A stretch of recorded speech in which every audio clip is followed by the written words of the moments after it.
മനസ്സിലായില്ലേ? ഫ്രസ്ട്രേഷനിലാണെന്ന്. എന്ത് തേങ്ങ ഈ പറയുന്നതെന്ന് ചോദിച്ചു കഴിഞ്ഞാൽ, എൻ്റെ യൂട്യൂബ് ചാനലിൽ, അതായത് ബുഗിങ് ബ്ലൂംസിൽ ഞാൻ എടുത്തിരിക്കുന്ന ജാൻറയിൽ ഒന്നാണ് സെൽഫ് ഇംപ്രൂവ്മെൻറ്റ്. സെൽഫ് ഇംപ്രൂവ്മെൻറ്റിനെ പറ്റി പറയാൻ നിനക്ക് എന്ത് യോഗ്യതയാണെന്നൊക്കെ ചോദിച്ചു കഴിഞ്ഞാൽ എടുത്ത് നിരത്താൻ എനിക്ക് എഡ്യൂക്കേഷൻ ക്വാളിഫിക്കേഷൻസ് ഒന്നുമില്ല.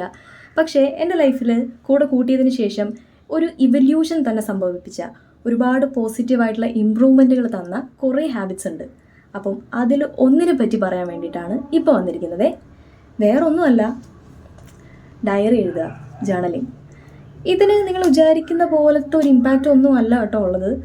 അതായത് ഇമോഷൻസ് വരുമ്പോൾ, എക്സ്ട്രീം സന്തോഷമായിക്കോട്ടെ, എക്സ്ട്രീം സങ്കടമായിക്കോട്ടെ, ഫ്രസ്ട്രേഷൻ എന്തും ആയിക്കോട്ടെ, നിങ്ങൾ ഒരു ഡയറി എടുത്ത് നിങ്ങളുടെ എന്താണ് തോന്നുന്നത് അത് അതുപോലെ വെള്ളം തൊടാതെ എഴുതി കഴിഞ്ഞാൽ എന്തായാലും ആ മൊമെൻറ്റിൽ നിങ്ങൾക്കൊരു റിലീഫ് കിട്ടും, അത് ഷുവറാണ്.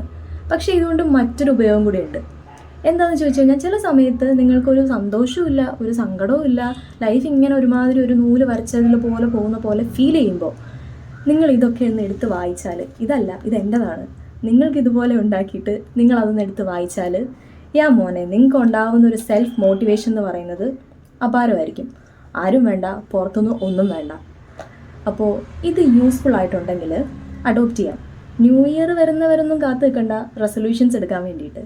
സോ ഹെൽപ്ഫുൾ ആയിട്ടുണ്ടെങ്കിൽ അഡോപ്റ്റ് ചെയ്യുക, നേരത്തെ പറഞ്ഞ പോലെ. ബൈ.